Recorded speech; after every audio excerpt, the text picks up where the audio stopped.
नमस्कार दोस्तों, आप सभी का स्टडी फॉर यूपीएससी पीसीएस में स्वागत है। और आज हम लोग एंशिएंट हिस्ट्री को फिर से शुरू कर रहे हैं क्योंकि मैंने 13 चैप्टर तक तो कंप्लीट करवाया था।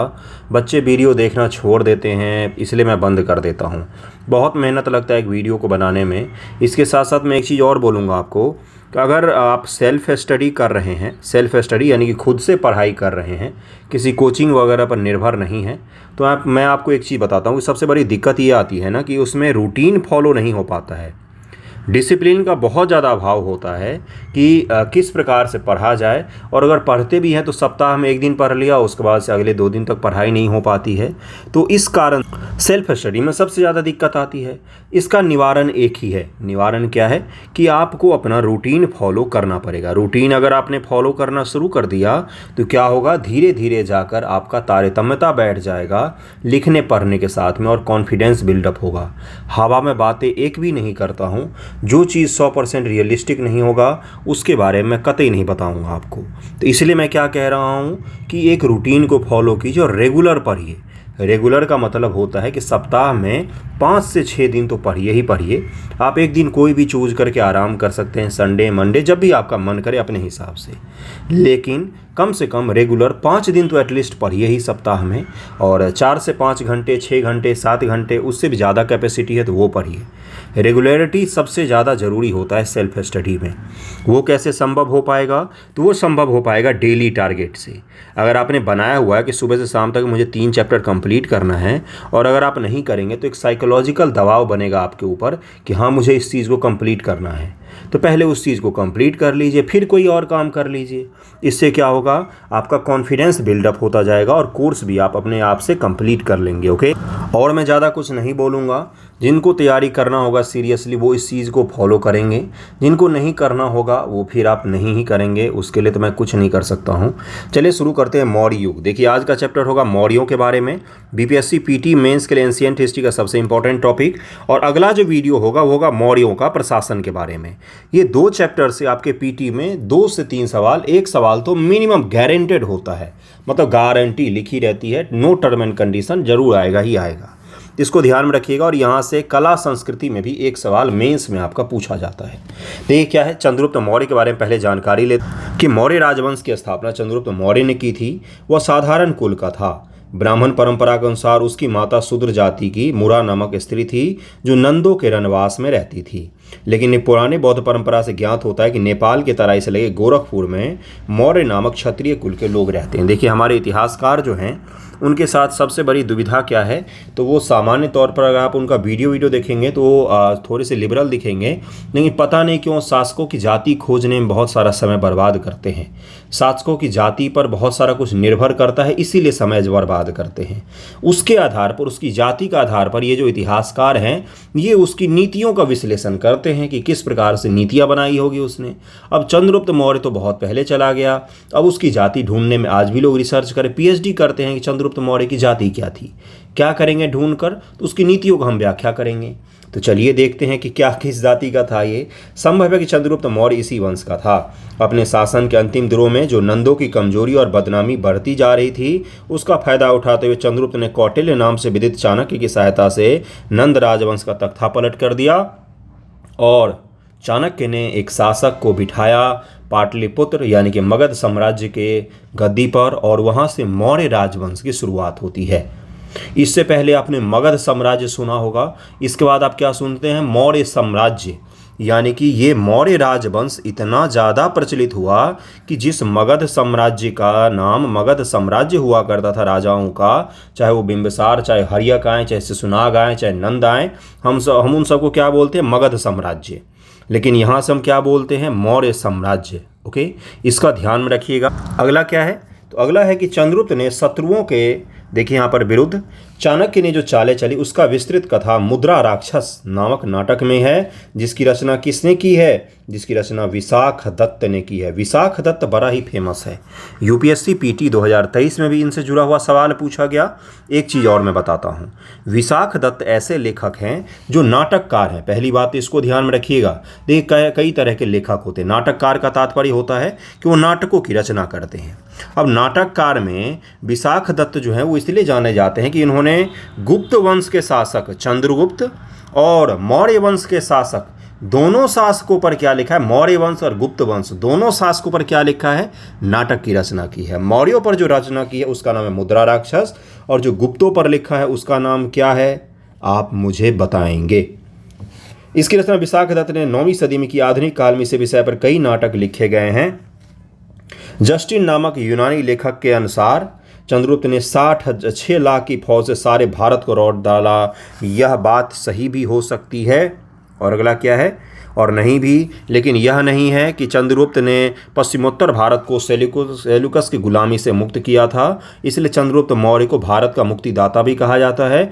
यह इलाका सिंधु नदी के पश्चिम में पड़ता था। ऐसा लगता है कि इस यूनानी वायसराय के साथ हुई लड़ाई में चंद्रगुप्त विजयी रहा था। किसके साथ, तो सेल्यूकस के साथ। इसका नाम जरूर ध्यान में रखिएगा। दरअसल में सिकंदर जब आया तो वहाँ पर अपना एक राजदूत तैनात करके चला गया। उसके बाद चंद्रगुप्त मौर्य और चाणक्य ने भारत में एक अखंड भारत का अभियान चलाया कि भाई हिमालय से लेकर और दक्षिण में हिंद महासागर तक का जो भूभाग है ये भारत है, इसको एक करना हमारा कर्तव्य है। और उसके बाद से चाणक्य और चंद्रगुप्त मौर्य ने मिलकर अखंड भारत का एक स्थापना किया था। लेकिन सब जगह लगा होता है गुरु, यहाँ तक किया था। सुदूर दक्षिण में जाएंगे तो 3 स्वतंत्र राज्य, कौन कौन से, चोल, चेर और पांड्य, ये तीनों आपको मौर्यों से लेकर में कब तक दिखते हैं, तो राजेंद्र चोल तक में दिखते रहते हैं। ओके, अगला देखिए। अतः दोनों के बीच समझौता हो गया। चंद्रगुप्त ने 500 हाथी लेकर, उसके बदले सेल्यूकस ने उसे पूर्वी अफगानिस्तान, बलूचिस्तान, सिंधु के पश्चिम का क्षेत्र दे दिया।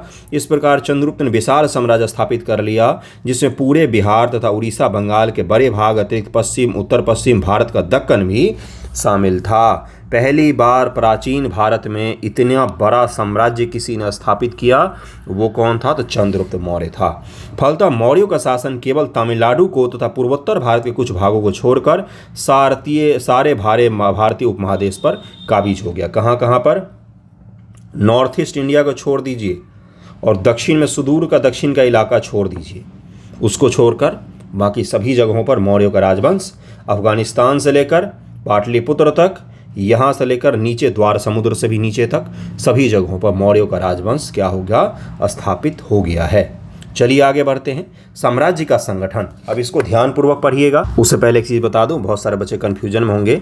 मुद्रा राक्षस के अलावा जो विशाख दत्त की दूसरी किताब, उसका नाम है देवी चंद्रगुप्तम और मुद्रा राक्षस, दोनों बड़े जो प्राचीन भारत के वंश हैं, उन दोनों पर नाटक लिखा विशाख दत्त ने। ओके, साम्राज्य का संगठन, अब आपको ढूंढना नहीं पड़ेगा, मैंने बता दिया। मौर्यों ने बड़ा ही विस्तृत प्रशासन तंत्र स्थापित किया। इसकी झलक हमें मेगास्थनीज की पुस्तक इंडिका और कौटिल्य के अर्थशास्त्र से मिलती है। देखिए, इंडिका जो लिखा है मेगास्थनीज ने, उसमें मेगास्थनीज आपको पता है भारत में राजदूत बनकर आया था, यहाँ पर रहा, यहाँ पर जो जो उसने देखा उन सभी का वर्णन कर दिया उसने। ठीक है, अब उन सभी का वर्णन जब उसने कर दिया तो वो क्या बन गया, एक किताब के फॉर्मेट बन गया, इंडिका। क्या नाम है उसका, इंडिका, उस बुक का नाम है। और कौटिल्य का जो अर्थशास्त्र लिखा हुआ है वो क्या है, तो इसका नाम भले ही अर्थशास्त्र है, आपको लग रहा होगा इकोनॉमिक्स की बुक है, लेकिन दरअसल में ये पॉलिटिकल सिस्टम और इकोनॉमिक ढांचा, इन दोनों पर आधारित है। अब देखिए ये क्यों है दोनों पर आधारित, थोड़ा सा डिटेल में जाता हूँ, आप सुनने की कोशिश कीजिएगा, मैं समझाता हूँ। कोई भी जो राज्य तंत्र होता है, कोई भी साम्राज्य है, कोई भी स्टेट है, स्टेट सबसे अच्छा रहेगा। कोई भी राज्य है, राज्य का तात्पर्य यहाँ पर बिहार से नहीं है, राज्य का मतलब यहाँ पर शासक वर्ग से है। जो भी राज्य है यहाँ पर, उसको चलाने के लिए दोनों चीज़ चाहिए होता है। एक होता है पॉलिटिकल सिस्टम उसके लिए, और दूसरा होता है इकोनॉमिक सिस्टम। बिना इकोनॉमिक सिस्टम के पॉलिटिकल सिस्टम कोलैप्स कर जाएगा, और बिना पॉलिटिकल सिस्टम के इकोनॉमिक सिस्टम जो है वो कोलैप्स कर जाएगा। इसका उदाहरण आपको दिख सकता है अपने बगल पाकिस्तान में। वहाँ पर पॉलिटिकल सिस्टम जो है पहले वो चरमराया, तब जाके वहाँ का इकोनॉमिक सिस्टम क्या है, और ज़्यादा बर्बाद हो गया। तो चाणक्य ने जो बुक लिखी अर्थशास्त्र, आप लोग कई सारे समझते होंगे कि एडम स्मिथ को क्यों कहा जाता है मॉडर्न इकोनॉमिक्स का जन्मदाता, क्योंकि उसका जो बुक है एडम स्मिथ का, वो क्या है, वेल्थ ऑफ नेशन, तो वो है दरअसल में संपूर्ण रूप से इकोनॉमिक्स की बुक। लेकिन ये जो है अर्थशास्त्र, ये पॉलिटिकल साइंस की भी बुक है। इसमें राज्य कैसे स्थापित होना चाहिए, कौन कौन से सिद्धांत होते हैं राजा के लिए, सब कुछ है। मैकियावेली, एक आपका मैकियावेली का नाम सुना होगा, एक पॉलिटिकल साइंस से बहुत बड़ा थिंकर हुआ, जिसकी बुक का नाम है द प्रिंस, राजकुमार वाला प्रिंस, द प्रिंस नाम से बुक लिखा है। उसमें उसने जो आपका शासन तंत्र होता है उसकी बड़े अच्छे से वर्णन किया है। तो भारत का मैकियावेली किसको कहा जाता है? वो कहा जाता है चाणक्य को। क्यों? क्योंकि मैकियावेली के बुक में इस चीज़ पर अवधारणा दी गई है कि राज्य अपने कल्याण के लिए या राजा को शक्तिशाली होना चाहिए। प्रिंस जो होंगे यानी कि राजा जो होते हैं, राज करने वाले लोग जो होते हैं, वो हमेशा शक्तिशाली ही होने चाहिए। उनको दिखावा भी करना चाहिए, अपने शक्तियों का दिखावा भी करना चाहिए, प्रदर्शन करना चाहिए। लोगों के मूल अधिकार के ऊपर किसको ज़्यादा हावी माना गया है? तो राजा को हावी माना गया है। ये प्रिंस की मूल अवधारणा मैंने छोटा सा बताया है। और शासन का जो आपको सुदृढ़ वाला स्टाइल दिखता है, जिसमें शासक बोलता है कि हम पावरफुल हैं, वो वाला सिस्टम मैकियावेली का बनाया हुआ सिस्टम है। लेमैन की भाषा में समझा रहा हूँ, वरना मैकियावेली काफ़ी कठिन होता है पढ़ना उसको। देखिए अगला क्या है। मेगास्थनीज यूनान का राजदूत था। उसे सेल्यूकस ने चंद्रगुप्त मौर्य के दरबार में भेजा था और मौर्य की राजधानी पाटलिपुत्र में रहता था। उसने न केवल पाटलिपुत्र का पूरे सारे मौर्य साम्राज्य के शासन का विवरण कर लिख छोड़ा है। किसने? तो आपका मेगास्थनीज है। उसका यह विवरण बहुत सारे बुकों में है, तो उसका बुक इकट्ठा किया गया इंडिका के नाम से है, जिसमें प्रशासन, समाज, अर्थव्यवस्था, इन सभी के बारे में प्रकाश हमें पड़ता है। मेगास्थनीज के इस विवरण को कौटिल्य के अर्थशास्त्र ने परिपूत भी किया है। अब हम दोनों को मिलाकर हम देखते हैं कि मेगास्थनीज ने जो लिखा है और कौटिल्य ने जो लिखा है, इसमें कितनी समानता है। तो हमें वहाँ पर समानता भी मिलती है, लेकिन असमानता भी मिलता है। अर्थशास्त्र को अंतिम रूप मौर्य शासन के कई सदी के बाद दिया गया, फिर भी इसके खंडों में आई बातें यथार्थ हैं। मौर्य प्रशासन एवं अर्थव्यवस्था के बारे में प्रामाणिक जानकारी देती हैं। इन दोनों स्रोतों के आधार पर हम चंद्रगुप्त मौर्य के प्रशासन तंत्र का खांचा खींचते हैं। ये मैं क्या पढ़ा रहा हूँ आपको? एक चंद्रगुप्त नामक राजा हुआ, उसके बारे में कहाँ से जानकारी मिलती है भाई? उसके शासन तंत्र के बारे में कहाँ से जानकारी मिलती? कोई तो सोर्स रहा होगा ना जिससे हम पढ़ते हैं, तो वो यही सोर्स है। एक इंडिका है और एक अर्थशास्त्र है। और कौन सा है? तो मुद्रा राक्षस है, जो किसने लिखा है? विशाखदत्त ने लिखा है। तो ये सब क्या है? स्रोत हैं। और क्या हो सकता है? तो जो मेगास्थनीज या यूनान के जो इतिहासकार होंगे, उन्होंने चंद्रगुप्त मौर्य को सेंडोकोटस कहा है, तो उनकी जो किताबें होंगी वो भी स्रोत हैं। तो ये हम भी स्रोत के बारे में पढ़ रहे हैं कि मौर्यों के बारे में जानकारी हमें किस स्रोत से मिलती है आखिरकार। ओके, चंद्रगुप्त मौर्य स्वेच्छाचारी शासक था। सारे अधिकार अपने ही हाथों में रखे हुए था। अर्थशास्त्र के अनुसार राजा का आदर्श उच्च होता था। उसका कथन है कि प्रजा के सुख में ही राजा का सुख है, प्रजा के दुख में ही राजा का दुख होता है। यानी कि जो राजा है उसके लिए सर्वोपरि कौन है? तो वह है प्रजा। ठीक है। अगला क्या लिखा है कि मेगास्थनीज के अनुसार राजा की सहायता करने के लिए एक परिषद गठित थी। इससे बड़े बड़े बुद्धिमान लोग थे, इसके सदस्य थे। इस बात का कोई प्रमाण नहीं मिलता है कि राजा इस परिषद की सलाह मानने को बाध्य था। देखिए आपको मैं एक चीज़ बताता हूँ, आज भी कैबिनेट है, लेकिन कैबिनेट जो होता है वो जब कोई फैसला लेता है तो राष्ट्रपति को मानना पड़ता है। लेकिन आप अगर आज़ाद भारत से पहले की स्थिति में जाएंगे तो कभी भी ऐसी स्थिति नहीं रही कि जो राजा होगा उसका जो सलाहकार परिषद उसको सलाह देगा उसको मानना ही पड़ेगा। ऐसा नहीं रहा कभी भी। ये चंद्रगुप्त मौर्य से लेकर पूरा मुगलों से लेकर आप अंत तक आ जाइए, कहीं भी आपको ये नहीं मिलेगा कि राजा को किसी की सलाह मानना बाध्यकारी था। राजा के ऊपर कुछ भी बाध्यकारी नहीं था, वो सर्वोपरि होता था। सर्वोपरि का मतलब वो जो चाहे वो कर सकता था। हाँ, वो चाहे तो सलाह मान भी सकता था, वो चाहे तो सलाह नहीं भी मान सकता था। ओके, साम्राज्य अनेक प्रांतों में विभक्त था। हर एक प्रांत एक एक राजकुमार के जिम्मे लगता था। अब यहीं पर रुक जाइएगा ज़रा, क्योंकि एनसीईआरटी केवल पढ़ने तो मैं लाइन बाय लाइन नहीं आया हूँ, आपको समझाने आया हूँ। अब देखिए, एक राजा होता है, ठीक है। इसके अंदर में एक भारत देश है। भारत देश के अंदर में बिहार राज्य है, उत्तर प्रदेश है, एमपी है, और कौन सा ले ले भाई? तो हरियाणा ले लेते हैं। और कौन सा ले लें? तो चलिए तमिलनाडु भी ले लेते हैं और नागालैंड भी ले लेते हैं। ये सब क्या है? ये अपने देश में अलग अलग राज्य हैं। इसी प्रकार सब राजा को ले लीजिए। ये तो अभी राजा है, ये भारत के सारे राज्य मैंने बताए हैं। अब यहीं पर एक राज्य होगा, जो होगा आपका कौन सा? तो वो होगा जहाँ पर अभी वर्तमान का उज्जैन है, वो होगा एक राज्य उसका, उत्तरापथ जिसको बोलते थे। एक प्राच्य का प्रदेश होगा जिसकी राजधानी पाटलिपुत्र थी। एक होगा आपका जहाँ पर तक्षशिला यूनिवर्सिटी थी। वो सारे के सारे क्या हैं? राज्य हैं अलग अलग। अब इन राज्य में शासक कौन होंगे? तो आज तो मुख्यमंत्री होते हैं, चुने हुए होते हैं, और एक राज्यपाल भी होता है आज, जिसकी नियुक्ति कौन करता है? जिसकी नियुक्ति भारत सरकार करती है। ये ठीक है, राष्ट्रपति महोदय करते हैं। उस समय में कौन करता था? तो उस समय में चंद्रगुप्त मौर्य जो है एक एक राज्य में अपने अपने गवर्नर बिठाता, जो सामान्य तौर पर राजकुमार और राज परिवार के सदस्य होते थे। लेकिन उस राज परिवार के सदस्य को वहाँ पर सलाह देने के लिए भी व्यक्ति होंगे, जिसके सलाह के आधार पर वो राज्य परिवार का जो सदस्य होगा, वो जो गवर्नर होगा, वो काम करेगा राज्यों में। मैं चाहता हूं जब मैं इस एनसीईआरटी इस चैप्टर को ख़त्म करूं तो आपके दिमाग में पूरा मौर्यों का प्रशासन का एक ढांचा खींच जाए। उसके बाद अधिकारियों का नाम तो आप याद कर ही लेंगे। ये चीज़ क्लियर हो गया होगा। यानी कि गवर्नर कहाँ से अपॉइंट किया जाएगा, तो गवर्नर चंद्रगुप्त मौर्य अपॉइंट करेगा सभी जगहों पर, ठीक है। लेकिन उस गवर्नर को सलाह कौन देगा, तो वहाँ का मंत्रिपरिषद देगा, ठीक है। राजवंश की किसी संतान को बनाया जाता था। प्रांत भी छोटी छोटी इकाइयों में विभक्त थे। अब देखिए क्या हो रहा है। अब मान लीजिए बिहार राज्य है, ये बिहार में कितने हैं, एक दरभंगा जिला है, एक मधुबनी जिला है, एक पटना जिला है, एक आपका गया जिला है, एक आपका भागलपुर है। ये क्या है, विभक्त है। तो उसी प्रकार से उस समय भी जो प्रांत थे वो छोटी छोटी इकाइयों में विभक्त था। ग्रामांचल नगरांचल दोनों प्रशासन की व्यवस्था थी। उत्खनन से पता चलता है कि बहुत सारे बड़े बड़े नगर मौर्य काल के हैं। पाटलिपुत्र, कौशाम्बी, उज्जैनी, तक्षशिला, अभी मैंने जिसका बोला तक्षशिला, उज्जैनी, कौशाम्बी, पाटलिपुत्र, ये सब क्या है, बड़े बड़े नगर थे उस समय के। मौर्य राजधानी पाटलिपुत्र का प्रशासन 6 समितियां करती थीं। हर समिति में 5 सदस्य होते थे। यानी कि नगर का प्रशासन आज कौन करता है, तो नगर पालिका करती है। और कौन करता है, तो भाई डिस्ट्रिक्ट मजिस्ट्रेट साहब करते हैं, डीएम साहब करते हैं। डीएम के अंदर बहुत सारे अधिकारी होते हैं, ये सब मिलकर करते हैं। क्योंकि आज जनसंख्या बहुत ज़्यादा है तो बहुत सारे लोग चाहिए। लेकिन उस समय के नगर की जनसंख्या बहुत कम होती थी। नगर का इलाका भी कम होता था, मतलब कि रकबा कम होता था, छोटा सा भाग होता था वो, ठीक है। तो अब देखिए वहाँ पर कितने लोग मिलकर शासन करते थे। कितनी समितियाँ हो गई भाई, तो 6 समिति हो गई, 6 अलग अलग समितियाँ हो गई, 6 अलग अलग विभाग हो गए। समिति से अच्छा शब्द कौन सा बंधुओं, तो विभाग है। 6 विभाग हो गया, 6 विभाग हो गया, जिसमें कितने सदस्य होंगे, 5-5 सदस्य सभी में होंगे। तो यानी कि कितने लोग हो जाएंगे, 6 पंचे 30 लोग मिलकर एक नगर का शासन चलाते थे। ओके, अगला क्या है, ये समितियां सफाई। देखिए अब ध्यान रखिएगा कौन कौन समितियां थी। पहला समिति सफाई, दूसरा विदेशियों की रक्षा, जन्म और मृत्यु का लेखा जोखा। आज भी आपको जन्म और मृत्यु का डेथ सर्टिफिकेट और बर्थ सर्टिफिकेट बनवाना पड़ता है। बांटो और मापों का विनिमय, यानी कि जो तौला जाएगा नापा जाएगा उसका भी अधिकारी होता था।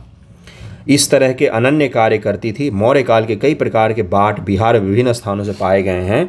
बिहार में हमें बहुत सारे मौर्य काल के बाट वगैरह, यानी कि तौलने की जो इकाई होता है वो आज भी मिला है। इन सबों के अतिरिक्त केंद्रीय शासन के राज्य के 2 दर्जन से अधिक विभाग थे, जो कम से कम राजधानी के निकटवर्ती क्षेत्रों में सामाजिक व आर्थिक गतिविधि पर नियंत्रण रखते थे। चंद्रगुप्त के प्रशासन की सबसे बड़ी विशेषता है कि विशाल सेना रखना। प्लिनी नामक यूनानी लेखक के अनुसार चंद्रगुप्त की सेना में 6 लाख पैदल सिपाही, 30,000 घुड़सवार और 9,000 हाथी थे। इतनी बड़ी सेना को देखकर ही तो लोग भाग जाते होंगे, लड़ना तो दूर की बात है। मौर्यों के पास, और दूसरे स्रोत में कहा गया कि मौर्यों के पास 8,000 अश्वचालित रथ थे। रथ 8,000 थे। इन सब के अलावा लगता है मौर्यों के पास नौसेना भी थी, क्योंकि मौर्यों के साम्राज्य बड़ी बड़ी नदियां थी। गंगा जैसी नदी थी, यमुना जैसी बड़ी बड़ी नदियां थी। और उस समय सड़क मार्ग नहीं था, सड़क मार्ग इतना ज़्यादा प्रचलित नहीं था। सबसे सुगम रास्ता था नदी में नाव डालो और चल पड़ो। इसलिए जहाँ जहाँ पर नदियाँ हैं वहाँ वहाँ पर आपको निवास ज़्यादा दिखेगा लोगों का, क्योंकि जंगल ही जंगल थे। आज के जैसा NH नहीं था, हवाई जहाज़ नहीं थे, सड़कें नहीं थी, रेल नहीं थी। ये सब कुछ हटा दीजिए एक बार को अपने जीवन से, फिर देखिए आप किस चीज़ से चलते हैं। साइकिल भी नहीं था, तो आप किस पर जाएंगे। सबसे सुगम रास्ता क्या होगा, नाव, क्योंकि जर्किंग नहीं होता उसमें और ज़्यादा कठिनाई भी नहीं होती, बस बैठ के हाथ चलाना होता है, चप्पू चलाना होता है। मेगास्थनीज के अनुसार सैनिक प्रशासन के 30 अधिकारियों की एक परिषद थी, जो 5-5 सदस्यों के 6 समितियों में विभक्त थी। लगता है पैदल, घुड़सवार, हाथी, रथ, नाव और सवारी सेना के इन 6 अंगों में से हर एक का प्रबंधन एक एक समिति को सौंपा गया था। देखिए पैदल सेना हो गया, जैसे आज कौन कौन सा है, नेवी, एयरफोर्स, और कौन सा है, तो आपका आर्मी है। तो उस समय में आर्मी होता था, नेवी होता था, हाथी का सेना अलग था, रथ का अलग था, नाव का अलग था, सवारी का अलग था। ये सब के सब अलग अलग काम करते थे। मौर्य सेना नंद सेना से लगभग तिगुनी थी। नंदों की जो सेना थी जो बहुत बड़ी मानी जाती थी, उससे भी 3 गुना बड़ा कौन सा था, तो मौर्यों का सेना था। राज्य क्षेत्र और आय स्रोतों में बहुत अधिक वृद्धि होने की बदौलत ही ऐसा हुआ। अब इतनी बड़ी सेना रखने, आपको लगता होगा कि सेना है तो है, अरे भाई सेना के जवानों को वेतन देना पड़ता है, उनको खाना देना पड़ता है। अब जो आप 60,000 हाथी रखोगे, मान लीजिए 9,000 हाथी रखोगे, तो 9,000 हाथी का ज़रा खाना इमेजिन करो कितना होगा। एक गांव खा जाएंगे ये पूरे दिन भर में, 9,000 हाथी मिलकर। इनके लिए खाना कहाँ से आएगा भाई। तो इतने सारे चीज़ों के लिए आपको पैसा भी खर्च करना पड़ेगा। और मुद्रा का स्रोत क्या होगा, जितने बड़े इलाकों पर आप शासन करोगे उतने सारे जगहों से कर आएंगे, उपज आएंगे, और उससे क्या होगा, तो इतना बड़ा साम्राज्य चल पाएगा। इसलिए मौर्यों का जो साम्राज्य है वो एक तरह से आधुनिक साम्राज्य माना जाता है। क्यों, क्योंकि इतने बड़े को साम्राज्य को चलाने के लिए, वो भी आपके पास कोई भी संचार का साधन नहीं है। ना तो सड़क है, ना टेलीफोन है, ना ईमेल है, ना कुछ नहीं है आपके पास, ना रेल है। फिर भी आप भारत में पटना में बैठे बैठे अफगानिस्तान में शासन चला रहे हो। कैसे? हाउ? बताइए मुझे कैसे होगा संभव? इतने बड़े साम्राज्य को आप सोच भी नहीं पा रहे हो। पटना में बैठे अफगानिस्तान का शासन कैसे चल सकता था जब ना सड़क थी, ना रेल था, ना कुछ नहीं था, बीच में जंगल ही जंगल था। तो यही शासन तंत्र स्थापित किया था किसने? तो मौर्यों ने। आप इमेजिन नहीं करते हैं, इसलिए आपको लगता है कि हवाबाजी है सब कुछ। बहुत कठिन था ये। अगला देखिए क्या है कि इतनी विशाल सेना पर होने वाले भारी खर्च की पूर्ति चंद्रगुप्त मौर्य कैसे कर पाता था? यदि हम अर्थशास्त्र पर भरोसा करें तो लगता है कि साम्राज्य की सीमाओं के भीतर होने वाले लगभग सारे आर्थिक क्रियाकलाप पर राजकीय नियंत्रण था। सभी तरह के आर्थिक क्रियाकलाप पर क्या था? राजकीय नियंत्रण, और उस पर कर लगाए जाते थे। राजा ने खेतिहर और शूद्र मजदूरों की सहायता से पड़ती जमीन तोड़कर कृषि क्षेत्र को बढ़ाया। उसमें जमीन बहुत सारी थी लेकिन लोग कम थे, तो राजा ने क्या? खेतिहर मजदूरों की मदद से जंगल जला जलाकर जंगल की जमीन को कृषि करने योग्य जमीन बना दिया।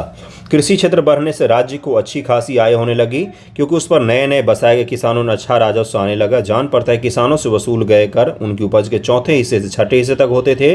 अगर उपज हो गया आपका मान लीजिए 100 किलो, तो इसका बटा 6 कर दीजिए। आपको किसको देना पड़ेगा? तो ये राजा को देना पड़ेगा। और एक चीज़ को ध्यान रखिएगा, पूरे प्राचीन भारत में अगर आप मुग़ल को भी जोड़ लेंगे तो मुग़ल तक आ जाइए, आपको लगभग में सभी जगहों पर, अलाउद्दीन खिलजी को छोड़कर लगभग में सभी जगहों पर 1/6 ही आपको कर का प्रणाली दिखेगा। अगला देखिए क्या है लिखा है इन्होंने कि जिन किसानों को सिंचाई की सुविधा दी जाती तो उनसे सिंचाई कर भी वसूला जाता था। इसके अलावा आपातकाल में किसानों को अधिक उपजाने के लिए बाध्य किया जाता था। अगर कोई इमरजेंसी हो गई, जब अन्न वगैरह कम पड़ गए या लोग ज़्यादा हो गए या किसी चीज़ के कारण से मांग ज़्यादा हो रही है, तो क्या किया जाता था? किसानों को बाध्य किया जाता था, तो भैया अधिक उपजाओ। खान, मद्य की बिक्री, हथियार का निर्माण आदि पर राज्य का एकाधिकार था, और चुंगी भी ले ली जाती थी। नगरों में बिक्री के लिए जो माल लाए जाते थे उनसे चुंगी भी ली जाती थी।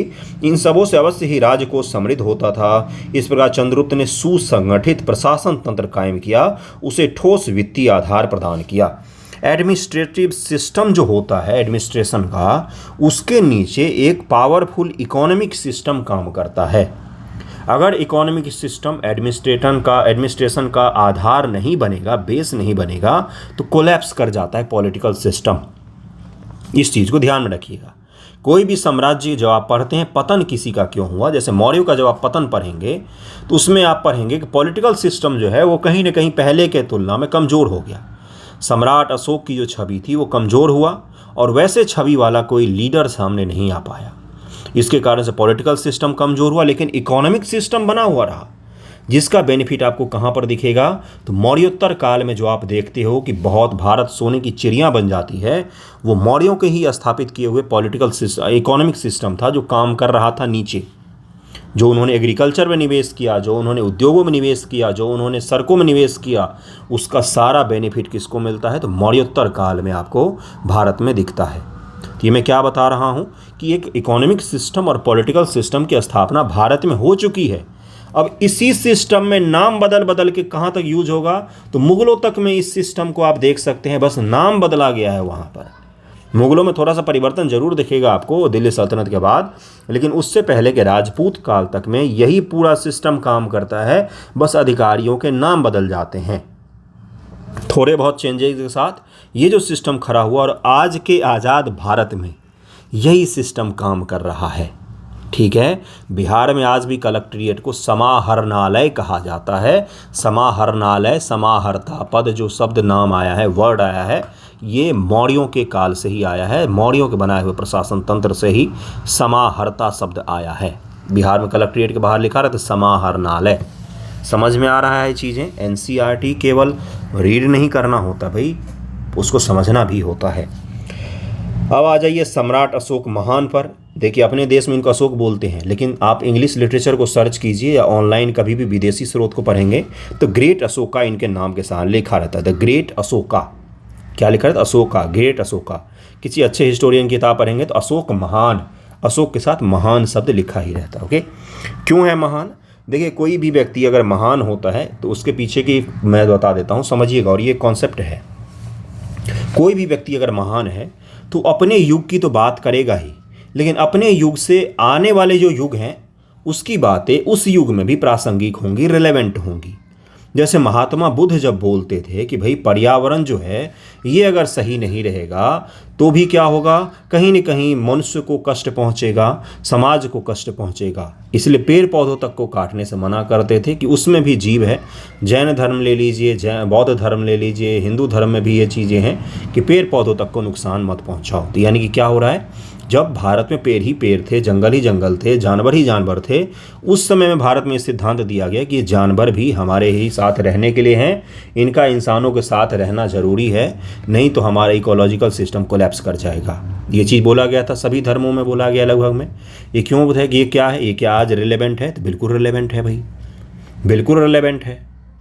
तो अशोक ने, सम्राट अशोक ने कुछ ऐसे काम किए, कुछ ऐसे नीतियाँ लागू की जो आज भी रिलेवेंट है। आज भी अगर राजा अपनी प्रजा को अपनी संतान के उपमा से सम्मानित करे और उसको संतान माने, उसके लिए 24 घंटे काम करे, तो क्या आज के समय में ये चीज़ रिलेवेंट नहीं है? बिल्कुल है। इसीलिए सम्राट अशोक क्या है, महान है। गांधी जी क्यों महान है? तो क्योंकि उनकी बातें जो हैं वो आज भी रिलेवेंट हैं। डॉक्टर अम्बेडकर क्यों महान है? क्योंकि उनकी बातें जो हैं वो आज भी रिलेवेंट हैं, आज भी समाज को कहीं ना कहीं लाभ पहुँचाता है। ठीक है। चंद्रगुप्त के बाद बिंदुसार गद्दी पर बैठा। बिंदुसार नाम है इनका, बिंदुसार, क्योंकि इसके मस्तक पर बिंदु था। और वो बिंदु कहाँ से था?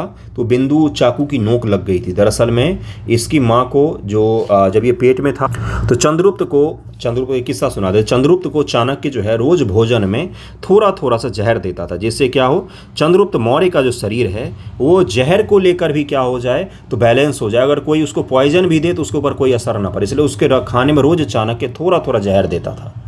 अब उस खाने को एक दिन चंद्रगुप्त की पत्नी ने खा लिया, जिसके पेट में कौन था? बिंदुसार। तो उस पत्नी ने खा लिया। अब उसकी मृत्यु हो गई थी, लेकिन राज्य को तो उत्तराधिकारी चाहिए था। जो कहानी है वो मैं बता रहा हूँ, किंवदंती। तो चंद्रगुप्त मौर्य की पत्नी का पेट चीरकर, चाकू से पेट चीरकर इस बच्चे का जन्म हुआ था, बिंदुसार। और उस चाकू की नोक इसके मस्तक पे चुभ गई थी, इसके कारण से इसका नाम था बिंदुसार। कितना इंटरेस्टिंग कहानी है ना। और ये सच है कि पॉइजन दिया जाता था चंद्रगुप्त मौर्य को कि ताकि उसका शरीर जो है वो पॉइजन से भी क्या हो जाए, तो थोड़ा सा आगे बढ़ जाए। चलिए आगे बढ़ते हैं, इतना सारा कहानी हो गया, वीडियो लंबा हो जाएगा। उसका पुत्र अशोक मौर्य राजाओं में सबसे महान हुआ। बौद्ध परंपरा के अनुसार वो अपने आरंभिक जीवन में परम क्रूर था। अपने 99 भाइयों की कत्ल करके, कहाँ गया यार, राजगद्दी पर बैठा। लेकिन यह बात केवल किंवदंती पर आधारित है, इसलिए गलत भी हो सकती है। बौद्ध लेखकों ने अशोक का जो जीवन चरित्र लिखा वो कल्पनाओं से भरा हुआ है, इसलिए उसे गंभीरतापूर्वक ग्रहण नहीं किया जा सकता है। देखिए मैं आपको बताता हूँ, बौद्ध धर्म में किस चीज़ को सबसे ज़्यादा महानता दी गई है, तो अहिंसा को दी गई है। अब सम्राट अशोक जो हैं, इनको अगर हम हिंसक नहीं दिखाएंगे तो हम ये कैसे बताएंगे कि ये बहुत पहले हिंसक थे, बहुत खराब मनुष्य थे, लेकिन जैसे ही बौद्ध धर्म ग्रहण किया बिल्कुल साधु महात्मा हो गए, तो हमें उनके लिए ये बताना पड़ेगा कि पहले हिंसक थे। अब हिंसक में हमें ये एग्जाम्पल देना पड़ेगा, भाई का कत्ल कर दिया, सभी का कत्ल कर दिया, घर में किसी को नहीं छोड़ा, इतने क्रूर शासक थे। जब कलिंग पर आक्रमण किया तो वहाँ कत्लेआम करके रख दिया, उसके बाद से बौद्ध धर्म में आ गए और सब कुछ बदल गया। तो इससे क्या होगा, बौद्ध धर्म की महानता सिद्ध होगी। इसके कारण से अशोक को बढ़ा चढ़ा कर हिंसक दिखाया गया। 99 भाई की हत्या कर दी, ये कर दी, वो कर दी, ये सब कुछ क्या है, किंवदंती है। ओके, किंवदंती क्या होता है? कहानी। अशोक के अभिलेख, हम अशोक का इतिहास उसके अभिलेखों के आधार पर तैयार करते हैं। अशोक पहला भारतीय राजा हुआ जिसने अपने अभिलेखों के सहारे सीधे अपनी प्रजा को संबोधित किया। जैसे मोदी जी प्रेस कॉन्फ्रेंस करते हैं, नहीं, क्या बोलते हैं, हम डायरेक्ट क्या करेंगे, हम मन की बात करेंगे, लेकिन केवल अपने मन की बात करेंगे। ठीक है। तो उसी प्रकार सम्राट अशोक ने बोला कि छोड़ो ये सब चीज़ें, राजपथ और फरमान छोड़ो, हम डायरेक्ट अपने शिलालेख पर लिखो कि राजा का ये वचन है और हम आपके पास डायरेक्ट आ रहे हैं कम्युनिकेट करने के लिए। और राज्य भ्रमण पर भी निकलता था अलग अलग दिनों में। तो ये सब क्या हो रहा है, डायरेक्ट प्रजा से कौन कर रहा है कॉन्टैक्ट, तो राजा कर रहा है। ये पहली बार दुनिया के इतिहास में कहीं पर देखने को मिलता है, तो मौर्यों के द्वारा, अशोक के द्वारा दिखता है। इसलिए ये आदमी महान है। अभी तो एक नीति आपने इसका पढ़ा है, यूपीएससी पेपर 4 जीएस में आपने देखा होगा, इथिक्स का जो पेपर है उसमें सम्राट अशोक के बारे में पूछा जाता है। अशोक के अभिलेखों को 5 श्रेणियों में बांटा गया है, दीर्घ शिलालेख, लघु शिलालेख, पृथक शिलालेख और दीर्घ स्तंभलेख, लघु स्तंभलेख। ये सब के सब अलग अलग हैं। अशोक का नाम केवल प्रथम लघु शिलालेख के प्रतियों में मिलता है, जो कर्नाटक के 3 स्थल, वेरी वेरी इंपॉर्टेंट, और मध्य प्रदेश के एक स्थल पर पाई जाती है। अन्य सभी अभिलेखों में केवल देवनाम प्रिय प्रियदर्शी, देवों का प्यारा उसकी उपाधि के रूप में मिलता है और अशोक का नाम छोड़ दिया गया है। अन्य जगहों पर अशोक का नाम छोड़ दिया गया है, केवल देवनाम प्रिय ही हम यूज करते हैं, देखता है हमें।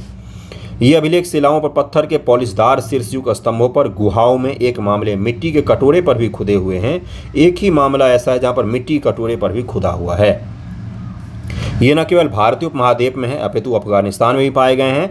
अब तक ये 45 स्थानों से कुल 182 पठांतरों में पाए गए हैं। इन अभिलेख में राजा के आदेश सूचित किए गए हैं। प्राकृत भाषा में प्राकृत में रचे गए अभिलेख साम्राज्य भर के अधिकांश भागों में ब्राह्मी लिपि, भाषा कौन सा, तो प्राकृत, और लिपि कौन सी, ब्राह्मी में लिखित है। किंतु पश्चिमोत्तर भारत में एक खरोष्ठी और आरमाइक लिपि में भाषा, और खरोष्ठी और आरमाइक लिपियों में लिखा मिला है हमें। अफगानिस्तान में इनकी भाषा और लिपि आरमाइक और यूनानी दोनों ही है। वेरी वेरी वेरी इंपॉर्टेंट, इन लाइनों को ध्यान में रखिएगा, आपके पीटी के लिए ये बहुत इंपॉर्टेंट है। अब देख सकते हैं ये अशोक का साम्राज्य है, अशोक सम्राट अशोक का साम्राज्य है, मौर्यों का साम्राज्य है। ये पूरा का पूरा उसका साम्राज्य दिख रहा है आपको। बांग्लादेश को भी लपेट लीजिएगा, नेपाल और इन सब को लपेट लीजिएगा। ये सारा का सारा यहाँ पर आपको दिखेंगे चोल, बीच में पांड्य, और इधर केरल पुत्र या चेर दिखेंगे। इसको ध्यान में रखिएगा। ओके, आगे बढ़ें। अगला क्या है, और ये कौन सी किताब है, तो भाई आर एस शर्मा की किताब है। जो भी हो, इससे प्रतीत होता है कि युद्ध में हुए भारी नरसंहार, एक मिनट इधर आ जाइए, हाँ, के किनारे अवस्थित है। इसने अशोक के जीवन वृत्त, उनकी आंतरिक और पराराष्ट्रीय नीति यानी कि इंटरनल और जो एक्सटर्नल उनकी नीतियां थी, पॉलिसीज थी, तथा उनके राज्य विस्तार के बारे में जानकारी मिलती। कलिंग युद्ध का क्या प्रभाव हुआ था। अशोक के गृह हुआ विदेश नीति बौद्ध धर्म के आदर्श से प्रेरित है। राज्य गद्दी पर बैठने के बाद उसने केवल एक युद्ध किया जो कलिंग का युद्ध के नाम से प्रसिद्ध है। उसके अपने कथन के अनुसार 1 लाख लोग मारे गए। कितने? 1 लाख। आपको लग रहा होगा क्या है ये आंकड़ा उस समय का है जब भारत की आबादी ही 10 लाख से कम थी। ठीक है, 10 लाख या 20 लाख या 25 लाख ज़्यादा से ज़्यादा आबादी होगी पूरे भारत की, उसमें से 1 लाख आदमी मारा गया। लगभग में कलिंग खाली ही हो गया था, थोड़े बहुत ही बचे होंगे कलिंग में, ठीक ना।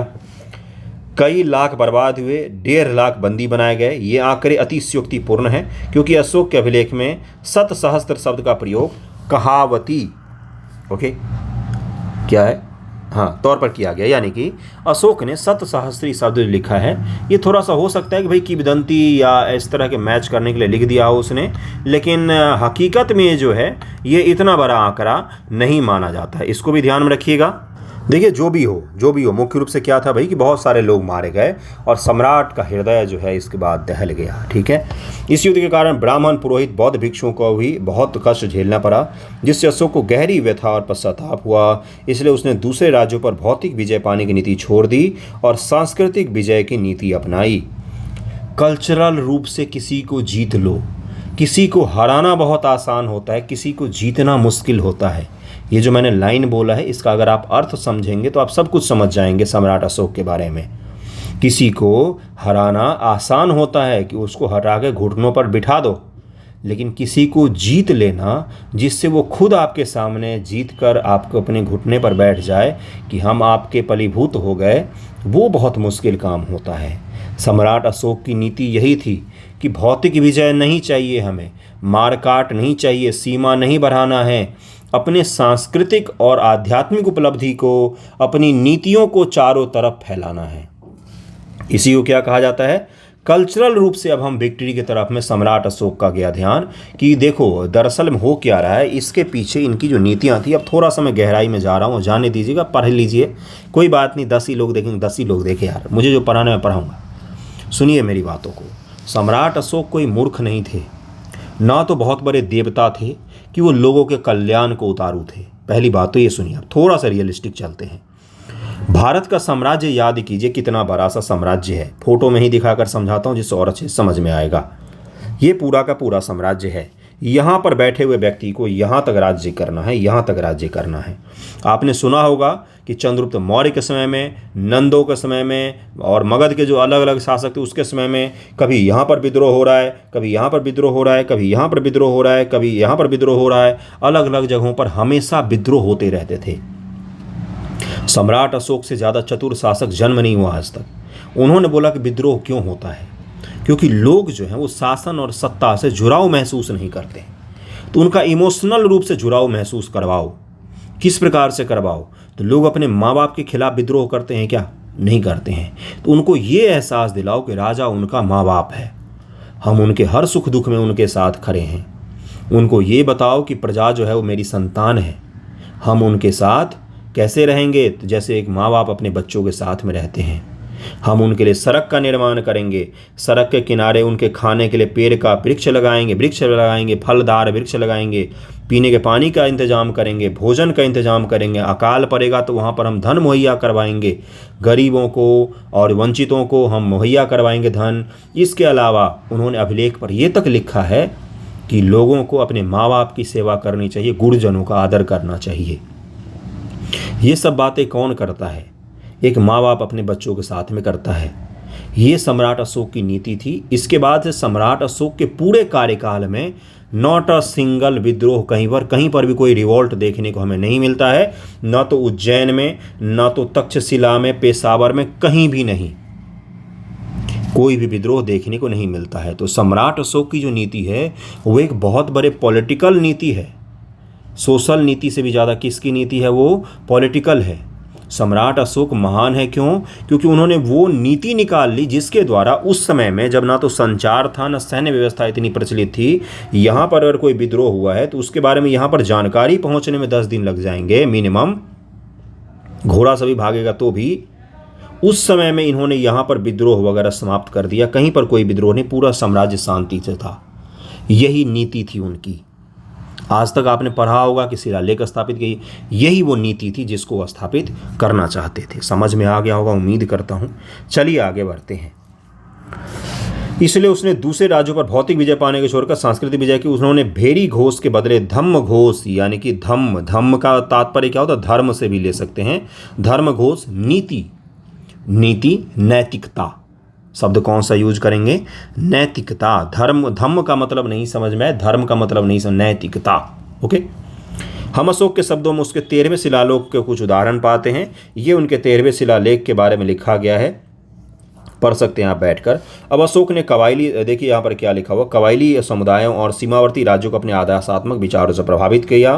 कलिंग के स्वतंत्र राज्यों के प्रजाजनों से कहा गया कि राजा को पिता के तुल्य समझकर उसकी आज्ञाओं का पालन करें, उस पर विश्वास करें। शब्दों से देखिए ध्यान, इसको बोला था इमोशनल इंटेलिजेंस, जो बहुत ज़रूरी होता है। यूपीएससी पेपर 4 इथिक्स में पढ़ना होता है। इमोशनल इंटेलिजेंस टॉपिक है। अपने अधिकारों को उसने निर्देश दिया कि अधिकारियों की इसी विचार का प्रचार उसकी सारी प्रजा में करे। किस विचार का? कि राजा उनके पिता समान है। इस प्रकार जंगल में रहने वाले जनजातियों से भी कहा गया कि वे धम्म के मार्ग पर चलें, यानी कि नैतिकता के मार्ग पर चलें। अब अशोक यह मानने लगा कि पराये राज्यों को सैनिक विजय के उपयुक्त क्षेत्र समझना अनुचित है। वह उन्हें आदर्श विचारों से जीतने का प्रयास करने लग गया कि हम इतने अच्छे हो जाएं कि हमारे पड़ोसी राज्य हमें खुद बोले कि भाई साहब हम तो आपके सामने हार मान गए। पराये देशों में भी उसने मनुष्य और पशुओं कल्याण के लिए कदम उठाया। उन दिनों की स्थिति को देखते हुए सर्वथा नई चीज़ थी। उसने पश्चिम एशिया, यूनानी राज्यों में अपने शांति दूत भेजे। ये सभी बातें अशोक के अपने ही शिलालेखों के आधार पर कही गई है। यदि बौद्ध परंपरा पर विश्वास किया जाए तो अशोक ने श्रीलंका और मध्य एशिया में बौद्ध धर्म के प्रचार के लिए अपने धर्म प्रचारक भेजे। इससे प्रतीत होता है कि प्रबुद्ध शासक के रूप में अशोक ने प्रचार के द्वारा अपने राजनीतिक प्रभाव का क्षेत्र जो है वो क्या किया? बढ़ाया। न केवल अपने देश में बल्कि दुनिया भर में अपना प्रचार प्रसार किया उसने। यह सोचना गलत हुआ। कलिंग युद्ध ने अशोक को नितांत शांतिवादी बना दिया। कलिंग युद्ध ने शांतिवादी नहीं बनाया। अशोक बौद्ध धर्म को अपनाया जरूर, लेकिन वो शासक था, उसको पता था कि लीडरशिप क्या होती है। एक बार जनजातियों ने उसको क्या बोला कि हम आपका धर्म हम नहीं मानेंगे, तो उसने बोला कि हम कौन है याद कर लो। सम्राट अशोक ने बोला कि उनको बताओ कि हम सम्राट अशोक हैं। हम अगर शांति की बात कर रहे हैं तो शांति मान ले। हम अगर शांति की बात इसलिए कर रहे हैं ताकि हमारे पास शक्ति है, इसीलिए हम शांति की बात कर रहे हैं। हम अगर कमज़ोर होते तो हम शांति की बात नहीं करते। सम्राट अशोक अगर कमज़ोर होते, वो शांति की बात करते, कौन मानता बताइए मुझे? तो क्षमा शोभती उस भुजंग को जिसके पास गरल हो। समझ में आ रही है चीज़ें? शांति के लिए शांति की नीति नहीं ग्रहण की, बल्कि तो वह अपने साम्राज्य को सुदृढ़ करने की व्यवहारिक नीति पर चला। यही वो लाइन है जिसको मैं आपको फोटो में समझा रहा था। अपने साम्राज्य को सुदृढ़ करने की व्यवहारिक नीति पर चला। रियलिस्टिक अप्रोच क्या होना चाहिए साम्राज्य को बनाने के लिए, उसी नीति का पालन किया सम्राट अशोक ने। उसने विजय के बाद कलिंग को अपने कब्जे में रखा और अपने साम्राज्य में ला लिया। इस बात का भी कोई प्रमाण नहीं कि उसने चंद्रगुप्त मौर्य के समय से चली आ रही विशाल सेना को विघटित कर दिया। वह जनजातियों से बार बार कहता, क्या कहता था भाई? कि धम्म का मार्ग धरें, और साथ ही धमकी भी देता रहा कि यदि वे सामाजिक व्यवस्था, नैतिक नियम, धम्म का उल्लंघन करेंगे तो बुरा परिणाम होगा।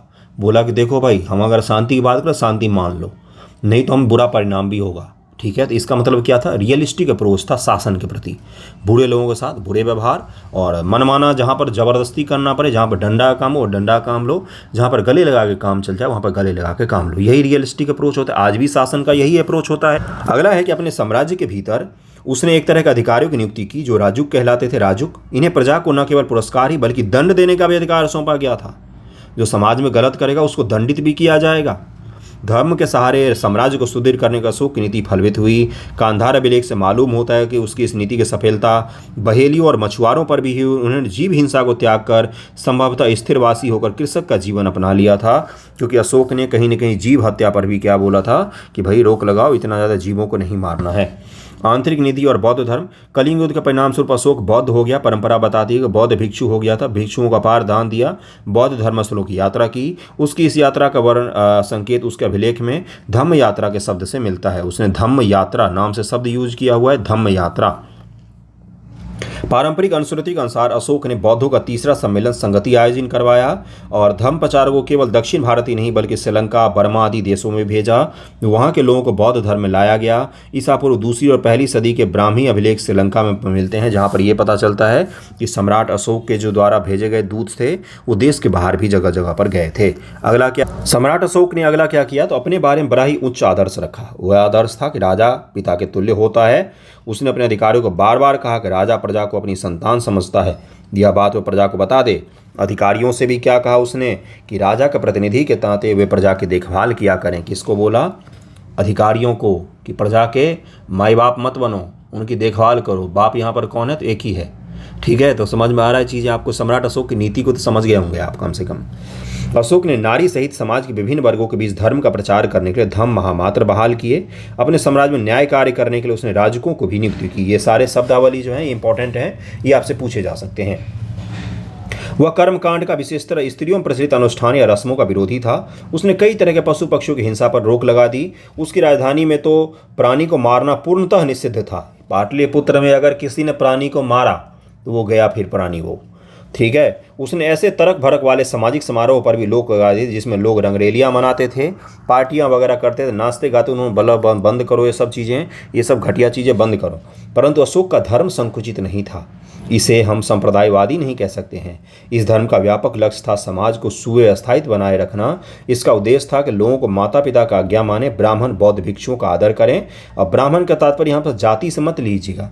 ब्राह्मण का मतलब है यहाँ पर परिव्राजक, जो घूम घूम कर भिक्षाटन करके खाना खाते थे, उनसे लीजिएगा यहाँ पर। ओके, दासों सेवकों प्रति दया करे, वे उपदेश बौद्ध धर्म में भी पाए जाते हैं, ब्राह्मण धर्म में भी पाए जाते हैं ये चीज़ें। अशोक ने लोगों को जिए और जीने दो का पाठ पढ़ाया और उसने जीवों के प्रति दया और बांधवों के प्रति सद्व्यवहार की सीख दी कि भाई इंसान छोड़ो, जीवों के प्रति भी दया रखो, उनसे भी क्या रखो, तो सद्भावना रखो। उसके उपदेशों का लक्ष्य था परिवार संस्था, वेरी इंपॉर्टेंट, व तात्कालीन सामाजिक वर्ग व्यवस्था की रक्षा करना। जो परिवार नामक संस्था होती है वो कोलैप्स नहीं करना चाहिए और जो समाज है वो कोलैप्स नहीं करना चाहिए। वह बताता था कि लोग भला आचरण करेंगे वे स्वर्ग जाएंगे। उसने ऐसा नहीं कहा कि निर्वाण प्राप्त करेंगे, जो कि बौद्ध धर्म का परम चरण लक्ष्य है। अशोक ने बोला कि अच्छा आचरण करोगे तो स्वर्ग जाओगे। स्वर्ग जाओ की बात अपने धर्म में आती है, हिंदू धर्म में आती है। और उसने ये नहीं बोला कि मोक्ष प्राप्त करोगे। मोक्ष प्राप्त करना किस में है, तो बौद्ध धर्म का लक्ष्य है। इस प्रकार अशोक के उपदेशों का उद्देश्य सहिष्णुता के आधार पर तात्कालिक समाज व्यवस्था को बनाए रखना था। ऐसा नहीं लगता है कि उसने किसी कट्टरपंथी धर्म का प्रचार किया। सम्राट अशोक कट्टर नहीं थे धर्म को लेकर, बड़ा रियलिस्टिक अप्रोच था उनका। किसके प्रति, तो समाज के प्रति, शासन के प्रति बड़ा ही रियलिस्टिक अप्रोच था। इतिहास में अशोक का स्थान, कहा जाता है कि अशोक की शांतिवादी नीति मौर्य साम्राज्य को बर्बाद कर दिया, पर यह सही नहीं है। उसके विपरीत अशोक ने अनेक उपलब्धियां प्राप्त की। निसंदेह प्राचीन विश्व में इतिहास वह महान धर्म प्रचारक शासक हुआ। उसने अपनी आस्था के प्रति बड़े उत्साह और निष्ठा से काम किया। अपने साम्राज्य के अंदर और विदेश में भी सफलता पाई उसने। किसने, सम्राट अशोक ने। अशोक ने देश में राजनीतिक एकता को स्थापित किया। उसने एक धर्म, एक भाषा और प्रायः एक लिपि के सूत्र में सारे देश को बांध दिया।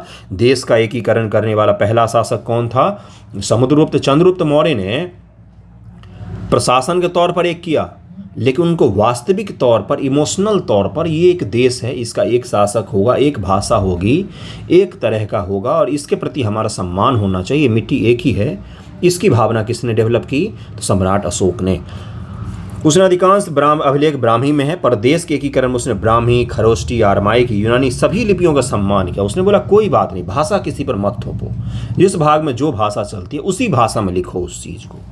स्पष्टतः उसने यूनानी, प्राकृत और संस्कृत जैसी भाषाओं को और विविध धार्मिक संप्रदायों को सम्मानित किया। उसने सहनशील धार्मिक नीति चलाई। उसने प्रजा पर बौद्ध धर्म लादने की चेष्टा नहीं की, प्रत्युत उसने हर संप्रदाय के लिए दान दिए, भले ही वो संप्रदाय बौद्ध धर्म को न मानता हो या वह धर्म विरोधी संप्रदाय ही क्यों न हो। सबको उसने सम्मान दिया, सबको उसने मान दिया। और साम्राज्य के सभी भागों में धर्म प्रचार के लिए अधिकारियों को जगह जगह पर नियुक्त किया।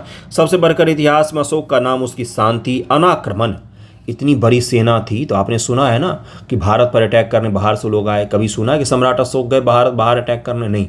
इतनी बड़ी सेना थी लेकिन मन में संतुष्टि थी, इसीलिए शांतिपूर्वक नीति अपनाकर हम रहे, युद्ध नहीं लड़ा उसने। प्राचीन भारत के इतिहास के में इस तरह की नीति अपनाने का कोई आदर्श अशोक के सामने है ही नहीं, और ना ही इस तरह का कोई उदाहरण किसी भी देश में, पूरी दुनिया के देश में, कहीं भी पृथ्वी पर कोई ऐसा शासक पैदा ही नहीं हुआ। हाँ, मिस्र भले ही इसका अपवाद हो, जहाँ अखनातन ने ईसा पूर्व 14वीं सदी में शांतिवादी नीति को अपनाया था, लेकिन यह स्पष्ट है कि अशोक के अतीत अपने इस मिस्री समचिंतक की जानकारी नहीं थी। कौटिल्य ने तो राजा को सलाह दी कि राजा को शक्ति द्वारा विजय पाने की चेष्टा करना चाहिए। यही है वो मैकियावेलियन पॉलिटिकल स्टाइल। क्या है कि शक्ति द्वारा विजय प्राप्त करना चाहिए। चाणक्य की मैकियावेली से तुलना इसीलिए की जाती है क्योंकि वो इस तरह की अवधारणा देता है, लेकिन सम्राट अशोक उन्होंने नहीं माना इस चीज़ को। उसने अपने उत्तराधिकारियों से आक्रमण और विजय की उस नीति को त्याग देने को कहा जिसे मगध के राजा कलिंग युद्ध तो अपनाते रहे थे। याद कीजिए, मगध के राजाओं को, जिन्होंने किसी को भी नहीं छोड़ा, सबको मिट्टी मिलाकर रख दिया। उसमें एक ऐसा शासक हुआ जिसके पास सबसे बड़ी सेना थी, सबसे बड़ा साम्राज्य था, लेकिन उसने युद्ध की नीति को त्याग दिया था। ओके, उसने शांति की नीति अपनाने की सलाह दी, जो नीति 2 सदियों से लगातार चले आ रहे थे। युद्ध की नीति को पलट दिया। अशोक निरंतर अपनी नीति पर दृढ़ रहा। यद्यपि उसके पास पर्याप्त साधन संपदा थी, विशाल सेना थी, फिर भी उसने क्या किया? बोला कि युद्ध नहीं, हम लोगों को जीतना चाहते हैं, लोगों को हराना नहीं चाहते हैं हम। फिर भी उसके राज्यपाल और करद राजाओं पर उसकी इस नीति का स्थायी असर नहीं पड़ा। 232 ईसा पूर्व में उसके राज्यकाल के समाप्त होते ही अपने आप को अपने क्षेत्र का स्वतंत्र शासक घोषित कर दिया गया। इसी प्रकार अशोक की नीति उसके पड़ोसियों की मनोवृत्ति में कोई परिवर्तन नहीं ला सका। जब अशोक का, अभी सुनिएगा, मैं इसके बाद एक चीज़ बताऊंगा आपको। जब अशोक का राज्यकाल 232 ईसा पूर्व में समाप्त हुआ, तब से 30 वर्ष के अंदर ही पड़ोसी राज्य उसके साम्राज्य के उत्तर पश्चिम सीमा पर झपट पड़े। यहीं पर आपके लिए एक सीख छुपी है, जिसके बाद ये वीडियो समाप्त हो जाएगा। सीख क्या है? आप अच्छे हैं, इसका एक कतई मतलब नहीं हो सकता कि आपका बगल वाला या आपका साथ रहने वाला भी अच्छा हो। आप बहुत अच्छे बनकर रहेंगे तो ज़रूरी नहीं कि आपके बगल वाला भी अच्छा बन जाएगा आपके लिए। रियलिस्टिक बनो, सम्राट अशोक जैसा शासन सब कुछ अपनाओ, लेकिन सम्राट अशोक जैसा गलती मत करो कि हम युद्ध नहीं करेंगे। हम युद्ध करेंगे, हम शांति प्रिय भी हैं, लेकिन हाथ में हथियार भी रहना चाहिए भाई, क्योंकि दोनों का काम पड़ेगा ही पड़ेगा। आप अच्छे तब तक बने रह सकते हैं जब तक आप शक्तिशाली हैं। कोई कमज़ोर आदमी अगर अच्छा बनने की बात करता है तो वो लाचारी देखती है। ठीक है, समझ गए होंगे सम्राट अशोक की नीति को। इसीलिए भारत देश जो है वो शांति की बात हम पूरे दुनिया में करते हैं कि महात्मा का देश है ये, सुभाष का देश है ये, लेकिन परमाणु कंट्री भी हैं हम, वो भी हमारे पास रहना चाहिए। नितांत ज़रूरी चीज़ है वो, नहीं तो कल को पश्चिम और उत्तर दोनों से लोग घुस जाएंगे आपके देश में। तो यानी कि अगर आप कमज़ोर दिखेंगे, आपके लिए मैं कह रहा हूँ, जो लोग सुन रहे हैं, देश के लिए नहीं कह रहा हूँ, अगर आप कमज़ोर दिखेंगे किसी भी दृष्टिकोण से तो लोग आपको कमज़ोर ही समझेंगे।